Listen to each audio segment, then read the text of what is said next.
கர்த்தருடைய பரிசுத்த நாமம் மகிமைப்படுவதாக. இந்த நாளிலும் செய்திக்கு ஆதாரமாக நாம் வாசிக்க வேண்டிய வேத பகுதி 1 சாமுவேலின் புஸ்தகம் 15ஆம் அதிகாரம் 2-3 வசனங்களை வாசிப்போம். சேனைகளின் கர்த்தர் சொல்லுகிறது என்னவென்றால், இஸ்ரவேலர் எகிப்திலிருந்து வந்தபோது அமலேக்கு அவர்களுக்கு வழிமறித்து செய்கையை மனதிலே வைத்திருக்கிறேன். இப்போதும் நீ போய் அமலேக்கை மடங்கடித்து அவனுக்கு உண்டான எல்லாவற்றையும் சங்கரித்து அவன் மேல் இரக்கம் வைக்காமல் புருஷரையும் ஸ்திரீகளையும் பிள்ளைகளையும் குழந்தைகளையும் மாடுகளையும் ஆடுகளையும் ஒட்டகங்களையும் கழுதைகளையும் கொன்று போட கடவாய் என்கிறார் என்று சொன்னான். நான் வாசித்த இந்த திருவசனத்தின் மூலம் கர்த்தர் நம்மோடு பேசும்படியாக நம் மத்தியில் இருக்கிற தம்பி சாலமோன் அவர்கள் ஜெபிப்பார்கள். ஸ்தோத்திரமானவரே, ஸ்தோத்திர பிதாவே, ஸ்தோத்திர கர்த்தாவே, தகப்பனே, இன்றைய அருமையான காலையில் காண்டி செலுத்துகிற தகப்பனே, இன்றைய வேலை மூல கர்த்தாவே, தகப்பனே, நீங்கள் கொடுத்துருக்க வேத பகுதிக்காக காண்டி செலுத்துகிறதாவே 1 சாமுவேல் புத்தகம் 15ஆம் அதிகாரம் 2-3 வசனம் மூலமாக கர்த்ததாமே எங்களோடு நீங்கள் பேச முடியாது, நீங்கள் இடைபெற முடியாது. கர்த்தாவே, இதில் உள்ள மறைபொருள்களின் ரகசியங்களை கர்த்ததாமே எங்களுக்கு வெளிப்படுத்துங்க. அப்பா தகப்பனே, அதை நாங்கள் இருதயத்தில் வைத்து அப்பா ஸ்தோத்திரம் நமக்கு பிரியமாய் வாழ கற்றுக்கிறது செய்ய எல்லா துதிக்கான மகிமை யாவுக்கு செலுத்துகிறோம். இப்ப இயேசு கிறிஸ்துவின் நாமத்தினால் ஜெபிக்கிறோம் ஜீவனுள்ள நல்ல பிதாவே, ஆமென். இந்த நாளிலும் நாம் வாசித்த வேத வசனம் 1 சாமுவேலின் புஸ்தகம் 15ஆம் அதிகாரம் 2-3 வசனம் அப்படியாக சொல்லுகிறது. சேனைகளின் கர்த்தர் சொல்லுகிறது என்னவென்றால், இஸ்ரவேலர் எகிப்திலிருந்து வரும்பொழுது அமலேக்கு அவர்களுக்கு வழிமறித்து செய்கையை மனதிலே வைத்திருக்கிறேன். இப்பொழுதும் நீ போய் அமலேக்கை மடங்கடித்து அவனுக்கு உண்டான எல்லாவற்றையும் சஞ்சரித்து அவன் மேல் இரக்கம் வையாமல் புருஷரையும் ஸ்திரீகளையும் பிள்ளைகளையும் குழந்தைகளையும் மாடுகளையும் ஆடுகளையும் ஒட்டகங்களையும் கழுதைகளையும் கொன்று போட கடவாய் என்றார் என்று சொன்னார். இப்போ பாருங்க, இது கர்த்தர் யாருக்கு சொல்றாரு? சவுல் ராஜா கிட்ட சொல்றாரு.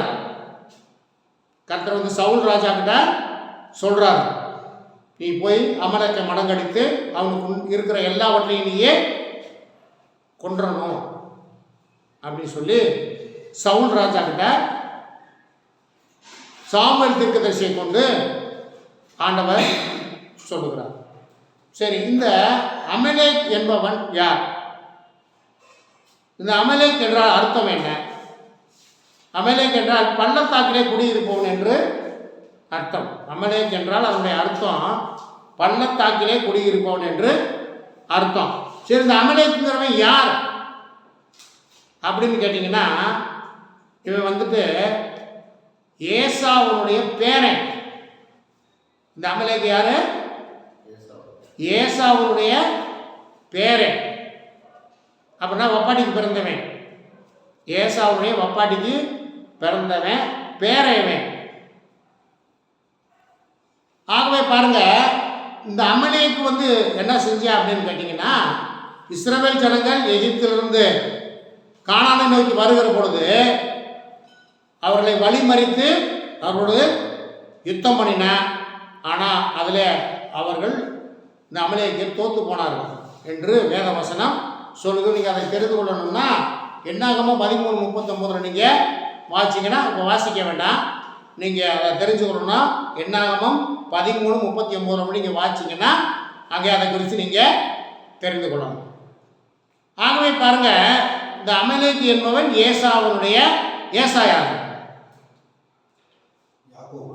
யாக்கோபுடைய மூத்த மகன். அப்போ அந்த யாக்கோபுடைய மூத்த மகன் யாக்கோபுடைய இளைய குமாரனாகிய யாக்கோபுடைய சந்ததி வருகிற பொழுது வழிமறித்து அவரோடு யுத்தம் பண்ணினவன். ஆகவே கர்த்தர் அவர்கள் மேல அவர் இரக்கம் வையாமல் இந்த அமலேக்கை சேர்ந்தவனை எல்லாத்தையும் கொன்று போடுன்னு சொல்லி கர்த்தர் இந்த சவுல் ராஜாவுக்கு இவர் உத்தரவு போடுகிறார். சரி, கர்த்தருக்கு ஸ்தோத்திரம். ஆனால் இந்த சவுல் ராஜா செஞ்சாரா? அப்ப சவுலை வந்து கர்த்தர் ராஜாவாக தெரிந்து கொண்டார். அப்ப ராஜாவை தேர்ந்தெடுக்கிற பொழுது சவுல் என்ன சொன்னார் தெரியுமா? சவுல் என்ன சொல்றான்னு தெரியுமா? நான் இஸ்ரவேல் கோத்திரத்திலே சின்ன கோத்திரம், இஸ்ரவேல் கோத்திரத்திலே நான் சின்ன கோத்திரம், பென்யமீன் கோத்திரம் சேர்ந்தவன், நாங்கள் ஒரு ஏழை குடும்பத்தை சேர்ந்தவங்க, இப்படின்னா ரொம்ப தாழ்த்தினேன். நான் எப்படி இந்த ஜனத்தை ஆள்றது, எனக்கு எப்படி இந்த ராஜா இது கிடைக்கும் அப்படின்னா. ஆனால் கர்த்தர் வந்து அவனை ராஜாவை ஆக்கினார். ஆனால் அப்படி ஆக்கின ராஜாவை ஆக்கப்பட்ட இதைய சவுல் என்ன பண்ண, கர்த்தருடைய வார்த்தையை நிறைவேற்றல. கர்த்தருக்கு ஸ்தோத்திரம். வாசிங்க 28 வாசிக்கல. கர்த்தருக்கு ஸ்தோத்திரம்.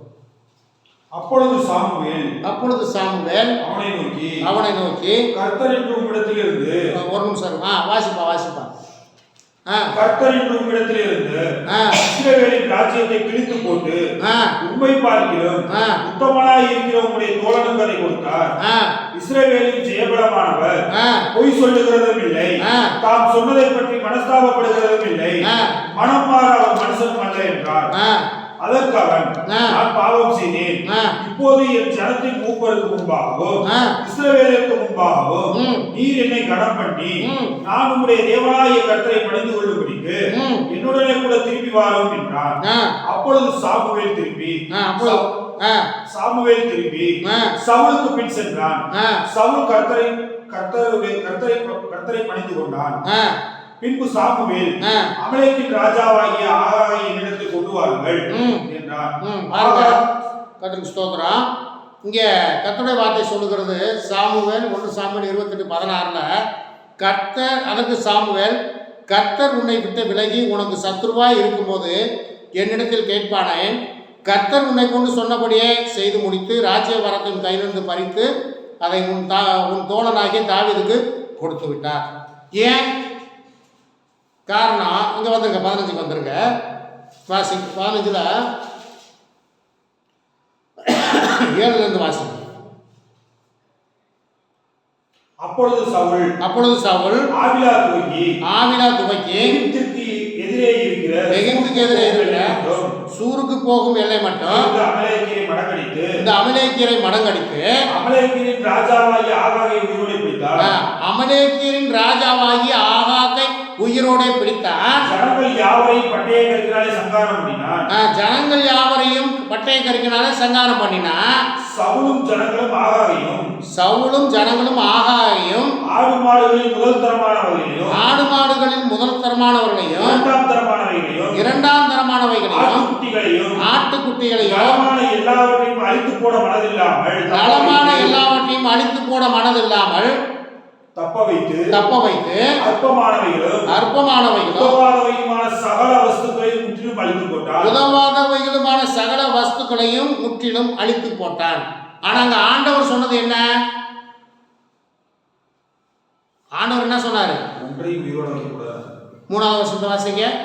இப்போது நீ போய் அமலேக்கை மடங்கடித்து அவனுக்கு உண்டான எல்லாவற்றையும் சங்கரித்து அவன் மேல் இரக்கம் வைக்காமல் புருஷரையும் ஸ்திரீகளையும் பிள்ளைகளையும் குழந்தைகளையும் மாடுகளையும் ஆடுகளையும் ஒட்டகங்களையும் கழுதைகளையும் கொன்று போட கடவாய் என்று சொன்னார். ஆனா சவுல் என்ன செஞ்சாரு? முதலாம் தரமானதையும் இரண்டாம் தரமானதையும் வச்சுக்கிட்டு ஈனமானவைகளையும் ஒண்ணுக்கு உதவாதைகளையும் கொன்று போட்டார். ராஜாவையும் உயிரோட வைத்தான். கர்த்தருடைய வார்த்தையவே இந்த சவுல் ராஜா அசட்ட பண்ணிட்டான். சரி, அடுத்து வாசிங்க. அப்பொழுது கர்த்தருடைய வார்த்தை சாமுவேலுக்கு உண்டாகி அவர் சொன்னது, நான் சவுலை ராஜாவாக்கினது எனக்கு மனஸ்தாபமாக இருக்கிறது. பாருங்க, சவுலை ராஜாவாக்கினது எனக்கு மனஸ்தாபமாக இருக்கிறது. வாசிக்கல. அப்புறம் அவன் என்னை விட்டு திரும்பி என் வார்த்தைகளை நிறைவேற்றாமல் போனான் என்றார். அப்பொழுது சாமுவேல் மனம் வந்து கர்த்தரை நோக்கி கூப்பிட்டார். இப்ப பாருங்க, கூப்பிட்டு யாரை கூப்பிட்டுருக்கணும்? சவுல். ஆனா நம்ம மனம் வந்து கர்த்தரை நோக்கி கூப்பிட்டது யாரு? சாமுவேல் கூப்பிடுறார். கீழே வாசிங்க. மறுநாள் அதிகாலமே சாமுவேல் சவுலை சந்திக்க போனார். மறுநாள் அதிகாலமே சாமுவேல் சவுலை சந்திக்க போனார். அப்பொழுது சவுல் கர்மேலுக்கு வந்து தனக்கு ஒரு ஜெயஸ்தம்பம் நாட்டி பின்பு பல இடங்களில் சென்று கில்காலுக்கு போனார் என்று சாமுவேலுக்கு அறிவிக்கப்பட்டது. சாமுவேல் சவுலிடத்தில் போனான். சவுல் அவனை நோக்கி கர்த்தரால் ஆசீர்வதிக்கப்பட்டவர் கர்த்தருடைய வார்த்தையை நிறைவேற்றினேன் என்று சொன்னார். செஞ்சானா? இவை சொல்றது சரியா? இன்னைக்கு ஆண்டவருடைய கர்த்தருடைய பிள்ளைகளுடைய வாழ்க்கையில, குறிப்பா ஆவிக்குரிய கிறிஸ்துவனுடைய வாழ்க்கையில இதுதான் நடைபெற்றுக் கொண்டிருக்கிறது. கர்த்தருடைய வார்த்தையை நிறைவேற்றுவதே இல்லை. எல்லாரும் இல்லை, 199 பேர் நிறைவேற்றுவதே இல்லை. கர்த்தர் சொல்றது ஒன்று, செய்யறது ஒன்றாக இருக்கிறது. இதுல பொய் வேற. நான் கர்த்தருடைய வார்த்தையை நிறைவேற்றினேன். சிலர்கிட்ட பேசும்போதெல்லாம் எப்பொழுது பேசுனாலும் இதையே தான் சொல்றாங்க. தன்னை நான் அப்படி செய்கிறேன், இப்படி செய்கிறேன், நான் அப்படி இருக்கேன். அது இல்லை. கர்த்தருடைய வார்த்தைக்கு பயந்திருக்கணும். கர்த்தருடைய வார்த்தைக்கு பயந்திருக்கணும். தன்னை குறித்து மேன்மை பாராட்டி கொண்டே இருக்கக்கூடாது. அப்படி மேன்மை பாராட்டினா கர்த்தர் சொல்லுகிறார், பெருமை உள்ளவனுக்கு கர்த்தர் எதிர்த்து நிற்கிறார். ஆகவே வேதத்தை வாசிக்கிற கர்த்தருடைய பிள்ளைகள் இந்த மாதிரி வசனங்களை புரிந்து கொள்ளணும். இந்த மாதிரி வசனங்களை புரிஞ்சு கொள்ளணும். பெருமை பாராட்ட நம்மகிட்ட இருக்கக்கூடாது. பெருமை பாராட்டினா பெருமை உள்ளவனுக்கு கர்த்தர் எதிர்த்து நிற்கிறார் என்பதை மறந்து போய்விடவே கூடாது. வாசிங்க அப்புறம் கீழே. அதற்கு சாமுவேல் அப்படியானால் என் காதுகளில் விழுகிற ஆடுகளின் சத்தமும் எனக்கு கேட்கிற மாடுகளின் சத்தமும் என்ன என்று கேட்டார். அதற்கு சவுல் அமலேக்கியரிடத்திலிருந்து அவைகளை கொண்டு வந்தார்கள். ஜனங்கள் ஆடு மாடுகளில் நலமானவைகளை தேவனாகிய கர்த்தருக்கு பலியிடும்படிக்கு தப்ப வைத்தார்கள். மற்றவைகளை முற்றிலும் அழித்து போட்டோம் என்றார்.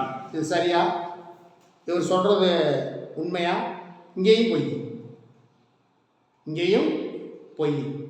ஜனங்கள் தான் கொண்டு வந்தாங்க. அது யாரு கொண்டு வந்தாங்களாமா? கர்த்தருக்கு காணிக்கை செலுத்தும்படி பலியிடும்படி கொண்டு வந்தாங்கன்னு சொல்றது. இது எவ்வளவு ஒரு கர்த்தரை கோபமுற்ற காரியம். அவரை அழிக்க சொல்ல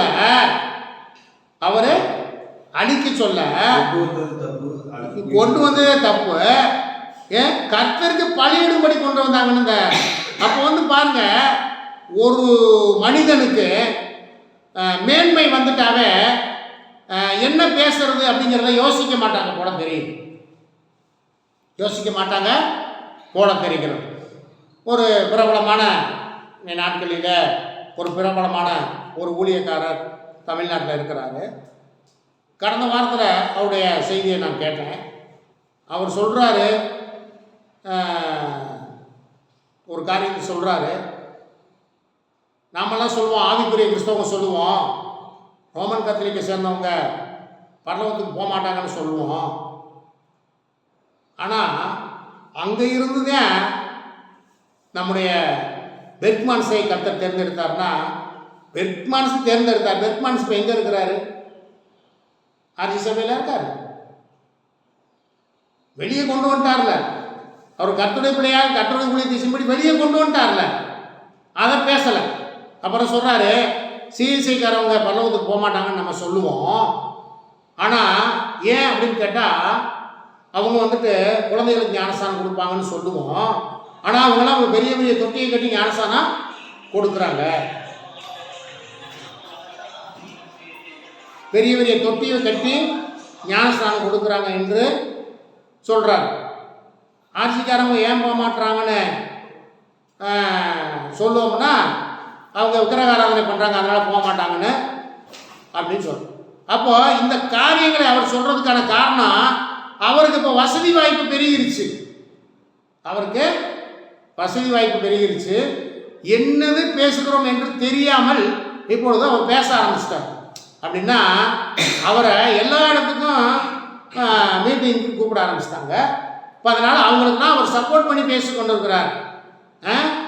நீ கர்த்தரை முழு மனதோடு கர்த்தருடைய வேத வசனத்தின்படி உன்னை ஒப்பு கொடுத்து நீ கர்த்தருடைய வார்த்தையின்படி நீ வாழ்ந்தால் தான் பரலோகத்துக்கு போகணுங்கிற சொல்லுகிற அந்த காரியத்தை அவரால் சொல்கிறதுக்கு முடியலை. ஆகவே பாருங்க, ஒரு மனிதனுக்கு பாருங்க வசதி வாய்ப்போ பணபலமோ கூட்டிட்டாவே என்னது பேசுகிறோம் என்று தெரியாமல் இப்போ ராஜாவாயிட்டார் இவர் அதுக்கு முன்னாடி எங்கே போனார்? என்னத்தை தேடி போனார்? இவர் ராஜாவாருக்கு முன்னாடி என்னத்தை தேடி போனார்? கழுதையை தேடி போனவர். பல நாட்கள் சோர்தன் இல்லாமல் அலைஞ்சவர் ராஜாவாயிட்டார். இப்போ கீசனுடைய குமாரன், பெரிய வசதி வாய்ப்பு உள்ளவங்க இல்ல, இப்ப ராஜாவாயிட்டாரு. இப்ப ராஜாவானோன்னா இவர் என்ன பண்ண ஆரம்பிச்சிட்டாரு? பொய் பேச ஆரம்பிச்சிட்டாரு, பெதட்ட ஆரம்பிச்சிட்டாரு. சரி, அப்புறம் கீழே வாசிக்கலாம். அப்படியே அப்பொழுது சாமுவேல் அந்த பேச்சை விடும். கர்த்தர் இந்த ராத்திரியிலே எனக்கு சொன்னதை உனக்கு அறிவிக்கிறேன் என்று சவுலோடே சொன்னான். அவன் சொல்லும் என்றான். அப்பொழுது சாமுவேல் பார்வைக்கு சிறியவராய் இருந்த போது அல்லவோ, பாத்தீங்களா? அப்பொழுது சாமுவேல் நீர் உம்முடைய பார்வைக்கு சிறியவனாய் இருந்த போது அல்லவோ இஸ்ரவேல் கோத்திரங்களுக்கு தலைவரானி கர்த்தர் உம்மை இஸ்ரவேலின் மேல் ராஜாவாக அபிஷேகம் பண்ணி விட்டாரே. இப்பொழுதும் கர்த்தர் நீ போய் அமலேக்கியராகி அந்த பாவிகளை சங்கரித்து அவர்களை நிர்மூலமாக்கி தீர் மட்டும்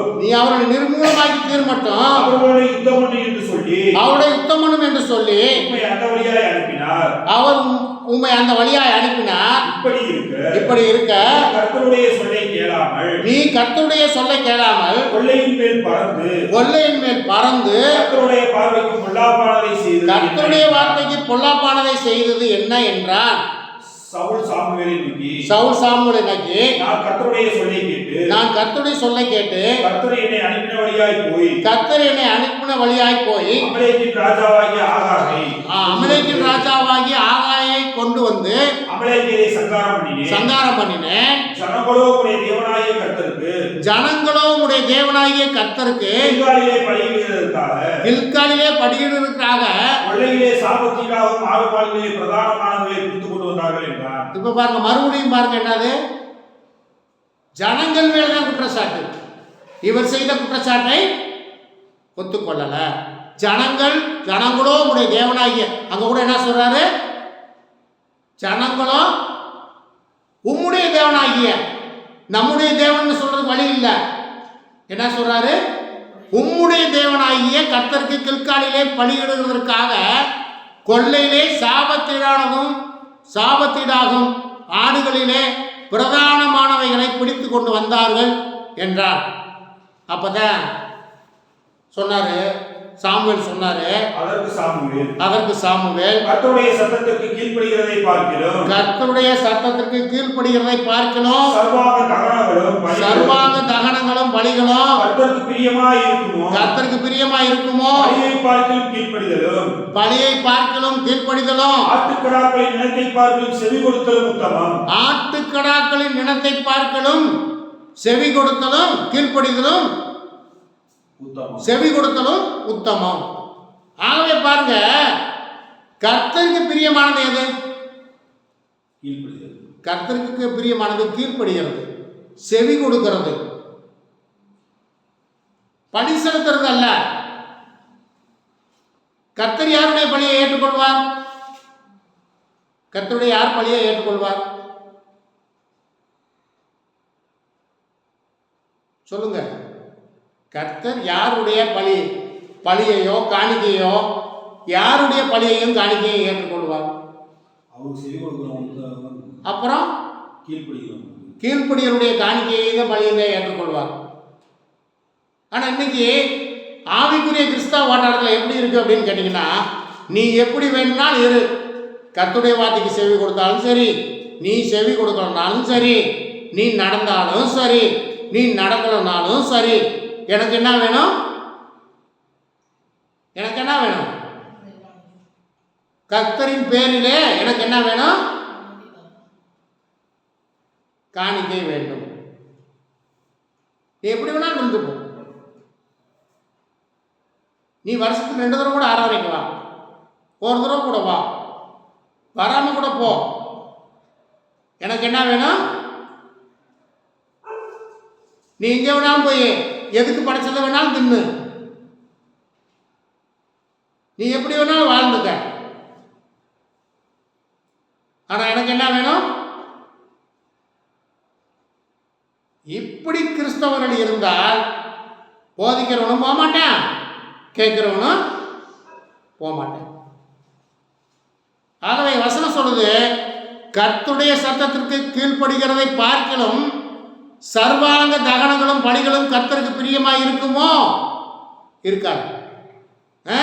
பலியை பார்க்கலும் கீழ்ப்படிதலும் ஆட்டுக்கடாக்களின் நினத்தை பார்க்கலும் செவி கொடுத்தலும் உத்தமம். செவி கொடுக்கணும், கர்த்தருடைய வார்த்தைக்கு செவி கொடுக்கணும், கர்த்தருடைய வார்த்தையை கை கொள்ளணும். வாசிங்க கீழே.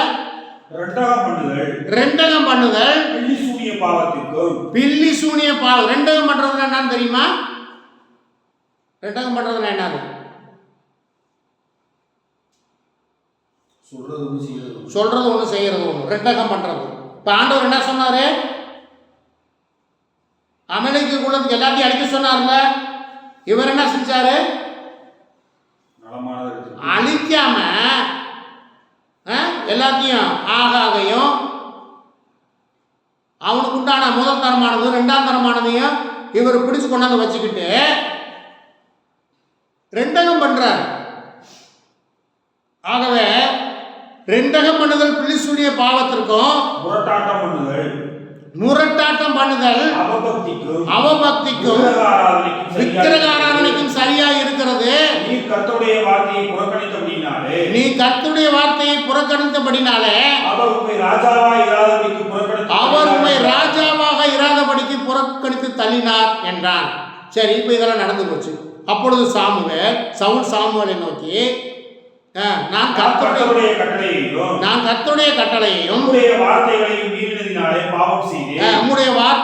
மீறினபடினாலே பாவம் செய்தேன். இது சரியா?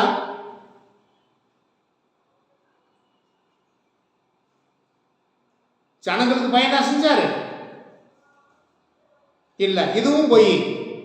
இப்ப கூட என்ன சொல்றாரு சாமுவேலை நோக்கி, நான் கர்த்தருடைய கட்டளையும் உம்முடைய வார்த்தையும் மீறினதுனாலே பாவம் செஞ்சேன், நான் ஜனங்களுக்கு பயந்து அவர்கள் சொல்ல கேட்டேன். இது இல்ல, இதுவும் பொய். நீங்க முன்னாடி போய் வாட்சி பாருங்க, அப்படி ஒரு சம்பவமே இல்லை. அப்ப கூட முழுசா மனம் திரும்பல. நான் பாவம் செஞ்சேன்னு சொல்றாரு, ஆனா அப்ப கூட முழுசா மனம் திரும்பினது மாதிரி தெரியல. கீழே வாசிங்க. இப்பொழுது நீர் என்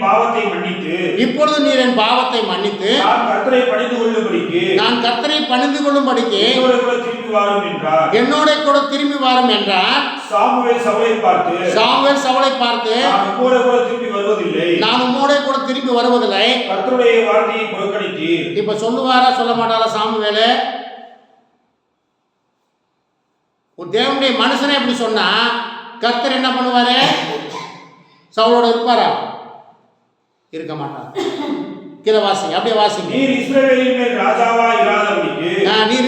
மேல் ராஜாவா இராதபடிக்கு கர்த்தர் உம்மையும் புறக்கணித்து தள்ளினார் என்றான். போகும்படி சாமுவேல் திரும்புகிற பொழுது சவுல் அவன் சால்வையின்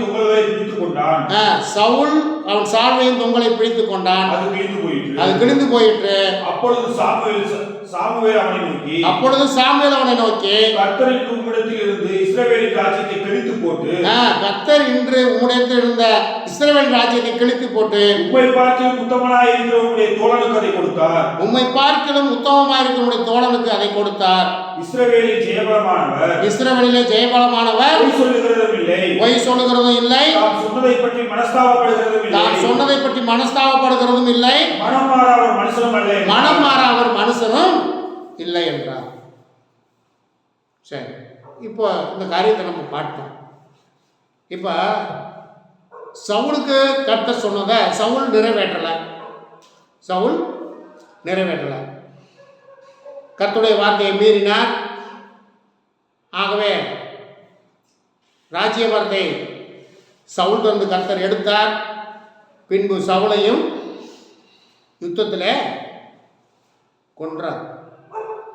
சரி, கர்த்தருடைய பிள்ளைகளாகிய நாம் நம்மிடத்தில் காணப்படுகிற என்ன காரியங்களை அழித்து போட வேண்டும்? என்ன காரியங்களை அழித்து போடணும் சொல்லுங்க. கர்த்தருடைய பிள்ளைகள் சொல்லுங்க. நம்மிடத்தில் காணப்படுகிற என்ன காரியங்களை அழித்து போட வேண்டும்? அன்று ராஜாவுக்கு, சவுல் ராஜாவுக்கு கர்த்தர் கட்டளையிட்டார். அமலேக்கையும் அவனுக்கு உண்டான எல்லாவற்றையும் அழித்து போடுன்னு சொன்னார். நம்ம கர்த்தருடைய பிள்ளைகள் நம்மிடத்தில் காணப்படுகிற என்ன காரியங்களை அழித்து போட வேண்டும்? கண்களின் இச்சை, ஜீவனத்தின் பெருமை, பொல்லாத சிந்தனை, பாவமான காரியங்கள், பாவ சிந்தனைகள், பொருளாசை, அடுக்கிக் கொண்டே போகலாம். தெரியும் நமக்கு நம்மிடத்துல என்ன குறை இருக்கிறது என்பதை நமக்கு தெரியும். அதை காட்டிலும் கர்த்தருடைய வார்த்தைக்கு செவி கொடுக்கிறோமா? கர்த்தருடைய வார்த்தைக்கு இணங்குகிறோமா? அவருடைய வார்த்தையை நிறைவேற்றுகிறோமா? அவருக்கு பணிந்து இருக்கிறோமா? ஆகவே கர்த்தருடைய பிள்ளைகளை நீங்க நாம் என்னத்தை அழித்து போட வேண்டும் என்று புதிய ஏற்பாட்டில் ஆண்டவராய் இயேசு கிறிஸ்து சொல்லுகிறார். மத்தேயு எழுதின சுவிசேஷம் 15ஆம் அதிகாரம் 18-19 15ஆம் அதிகாரத்தில் வாயிலிருந்து புறப்படுகிறவைகளை இருதயத்திலிருந்து புறப்பட்டு வரும். இருதயத்திலிருந்து புறப்பட்டு வரும். அவைகளே மனுஷனை தீட்டுப்படுத்தும். இப்ப பாருங்க, வாயிலிருந்து புறப்படுகிறவைகளே இருதயத்திலிருந்து புறப்பட்டு வரும். இன்னொரு வார்த்தை சொல்லுகிறது, இருதயத்தின் நிறைவே வாய் பேசும். அப்ப இருதயத்துல என்ன நிறைஞ்சிருக்குதோ அதுதான் வாயே பேசும். அப்ப நம்ம தீட்டுப்படுத்தக்கூடிய காரியம் எது? வாயிலிருந்து புறப்பட்டு வருகிறவைகளை நம்மை தீட்டுப்படுத்தும். வாசிக்கிறோம். எப்படி எனில் இருதயத்திலிருந்து பொல்லாத சிந்தனைகளும் கொலை பாதகங்களும் உபச்சாரங்களும் வேசித்தனங்களும் களவுகளும் பொய் சாட்சிகளும் தூஷணங்களும் புறப்பட்டு வரும். இவைகளே மனுஷனை தீட்டுப்படுத்தும். ஆகவே அப்ப நம்மகிட்ட என்னென்ன நீக்கி போடணும்? என்னென்னத்தை கொல்லணும்? சுட்டரித்து போடணும். பொல்லாத சிந்தனைகளும் கொலை பாதகங்களும் விபச்சாரங்களும் வேசித்தனங்களும் களவுகளும் பொய் சாட்சிகளும் தூஷணங்களும் இந்த மாதிரி காரியங்களை கர்த்தருடைய பிள்ளைகள் நம்முடைய வாழ்க்கையில, ஆவிக்குரிய கர்த்தருடைய பிள்ளைகள் நம்முடைய வாழ்க்கையில காணப்படுகிற இப்படியாப்பட்ட காரியங்களை முதலாவது அழித்து போடணும். புதிய ஏற்பாட்டில் ஆண்டவராய் இயேசு கிறிஸ்து தெளிவாக சொல்லி இருக்கிறார். இதைத்தான் அங்கேயே 10 கற்பனையில் கர்த்தர் இதே காரியத்தை தான் அங்கேயும் சொல்லுகிறார். என்ன சொல்றாரு? விபச்சாரம் செய்யாதிருப்பாயாக, கொலை செய்யாதிருப்பாயாக, களவு செய்யாதிருப்பாயாக, பொய் சாட்சி சொல்லாதிருப்பாயாக, பிறனுக்குண்டான ஒன்றையும் இச்சையாதிருப்பாயாக, உன் தாயையும் தகப்பனையும் கனம் பண்ணுவாயாக, உன் தேவனாகிய கர்த்தருடைய நாமத்தை வீணிலே வழங்காதிருப்பாயாக, உன் தேவனாகிய கர்த்தர் நானே, என்னைக்கு உனக்கு வேற தேவர்கள் உண்டாயிருக்க வேண்டாம், யாதொரு விக்கிரகத்தை ஆகிலும் உனக்கு செய்து அதை சேவிக்கவும் நமஸ்கரிக்கவும் வேண்டாம். அங்கேயும் சொல்லியிருக்காரு, புதிய ஏற்பாட்டிலையும் சொல்லியிருக்கிறார். ஆகவே கர்த்தருடைய பிள்ளைகளை நீங்க கர்த்தருடைய வார்த்தைக்கு நீங்க செவி கொடுங்க. கர்த்தருடைய வார்த்தையை நீங்க வாசிங்க, அதை தியானிங்க. அதில் குறிப்பாக எனக்கு என்ன சொல்லியிருக்கிறது என்பதை நீங்கள் யோசித்து பாருங்க. அதை உங்களுடைய வாழ்க்கையில் நீங்கள் அபியாசித்து அதை அவருடைய கர்த்தருடைய வார்த்தையை நிறைவேற்றுங்கள். கர்த்தருக்கு உண்மையாய் வாழ கற்றுக்கொள்ளுங்கள். கர்த்தர் உங்களை ஆசீர்வதித்து மேன்மைப்படுத்துவார். ஆகவே கர்த்தருடைய பிள்ளைகள், நான் சரியாக தான் இருக்கிறேன், சரியாக தான், அதை நினைக்காதீங்க. நான் சரியாக தான் இருக்கிறேன்னு நீங்கள் நினைக்காதீங்க. வேதத்தை வாசிங்க. வேதத்தை வாசிக்கிற பொழுதுதான் நீ சரியாக இருக்கிறியா இல்லையாங்கிறத ஆண்டவனுக்கு வெளிப்படுத்தும். நான் சரியாக இருக்கனா இல்லையாங்கிறத உங்களுக்கு வெளிப்படுத்துவோம். ஆகவே கர்த்தருடைய பிள்ளைகளை நீங்கள் வேதத்தை அதிகமாக வாசிங்க, அதை தியானிங்க, அதை நேசிங்க, அதன் வழியில் நடங்க. அப்பொழுது உங்களை அவர் ஆசீர்வதித்து உங்களை மேன்மேலும் உயர்த்துவார். கர்த்தர் நாம் இந்த காரியங்களை ஆசீர்வதிப்பாராக. கர்த்தருக்கு ஸ்தோத்திரம். கர்த்தருடைய சமூகத்தில் நம்மை தாழ்த்தி நாம் ஒப்புவிப்போம், நாம் ஜெபிப்போம். அன்பின் பரலோக பிதாவே, இந்த வேலைக்காய் நாங்கள் நன்றி செலுத்துகிறோம் ஆண்டவரே. இந்த நாளில் கூட கர்த்தாவே ஸ்தோத்திரம் ஆண்டவரே. ஆண்டவரே, உங்களுடைய பிள்ளைகளை எங்களுடைய வாழ்க்கையிலே காணப்படுகிற குறைகளை கர்த்தர் ஆண்டவரை மாற்றி போடுங்க ஆண்டவரே. ஸ்தோத்திரம் ஆண்டவரே, எங்களுக்கு எடுத்து கொடுங்க ஆண்டவரே. பொல்லாத சிந்தனை எங்களுக்குள்ள வராதபடி காத்து கொடுங்க. பொல்லாத எண்ணங்கள் எங்களுக்குள் வராதபடி காத்து கொடுங்க ஆண்டவரே. தகப்பனே ஸ்தோத்திரம் ஆண்டவரே. எங்களுடைய எண்ணங்களும் சிந்தனையும் உங்களுக்கு பிரியமாக இருக்கட்டும் ஆண்டவரே. எங்களுடைய பார்வை, எங்களுடைய செயல்பாடுகள் எல்லாம் உங்களுக்கு பிரியமாக இருக்க ஏசப்பா உதவி செய்யுங்க. நாங்கள் இன்னும் ஆண்டவரே உங்களுடைய வார்த்தைக்கு செவி கொடுத்து ஆண்டவரே உங்களுடைய வழியில் நடக்க எங்களுக்கு கிருபை தாருங்க ஆண்டவரே. அன்று ஆண்டவரே சவுல் ராஜா செய்தது போல நாங்களும் செய்யாதபடிக்கு உங்களுடைய வார்த்தைக்கு செவி கொடுத்து ஆண்டவரே உங்களுக்கு இணங்கி உங்களுக்கு கீழ்ப்படிந்திருந்து உங்களுக்கு குடும்பமாய் காணப்பட்டு வருகைக்கு ஆயத்தப்பட உதவி செய்யுங்க. இந்த வார்த்தையை கேட்டவுடைய பிள்ளைகள் ஒவ்வொருவரையும் ஏசப்பா நீங்கள் ஆசீர்வதிங்க ஆண்டவரே.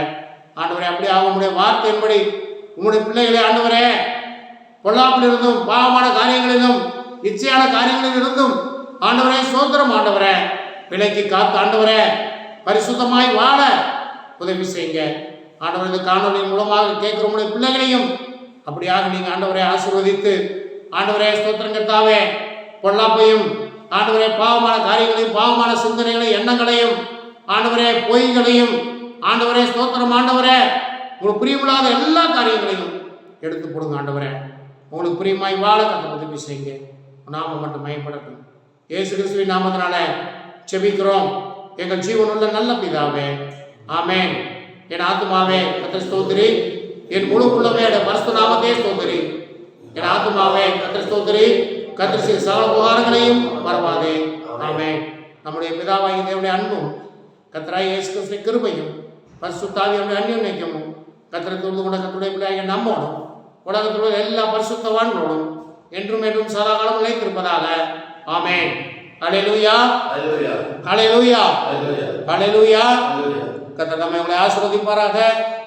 கர்த்தருக்கு ஸ்தோத்திரம், கர்த்தருக்கு ஸ்தோத்திரம்.